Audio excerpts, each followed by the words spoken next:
Bihar assembly ఎన్నికల schedule ని మరి కాసేపట్లోనే విడుదల చేయబోతుంది కేంద్ర ఎన్నికల సంఘం. నవంబర్ 22లోగా ఎన్నికల ప్రక్రియ పూర్తవుతుందని ఈసీ ఇప్పటికే ప్రకటించిన విషయం మనకు తెలిసిందే. 243 స్థానాలకు ఎన్నికలు జరగబోతున్నాయి.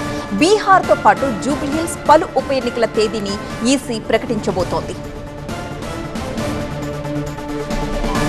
ఈసారి ఎన్డీఏ, ఇండీ కూటమి పార్టీల మధ్య గట్టి పోటీ ఉంది. నిరుద్యోగం, ఉపాధి అవకాశాలు, వలసలు, మైనారిటీలు ఎన్నికల్లో కీలక అంశాలుగా మారుతున్నాయి. ప్రశాంత్ కిషోర్ జన్ సురాజ్ పార్టీ ఎన్ని స్థానాలు సాధిస్తుందో వేచి చూడాలి. ఈసారి బీహార్ అసెంబ్లీ ఎన్నికలు కీలకంగా మారాయి. స్పెషల్ ఇంటెన్సివ్ రివిజన్ SIR నిర్వహణ తరువాత ఈ ఎన్నికలు జరుగుతున్నాయి. SIR ని విపక్షాలు తీవ్రంగా వ్యతిరేకించాయి కూడా.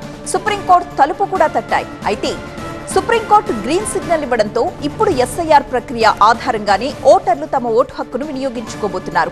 SIR ప్రక్రియ ద్వారా 65.5 లక్షల మంది ఓటర్లను జాబితా నుంచి తొలగించడం జరిగింది.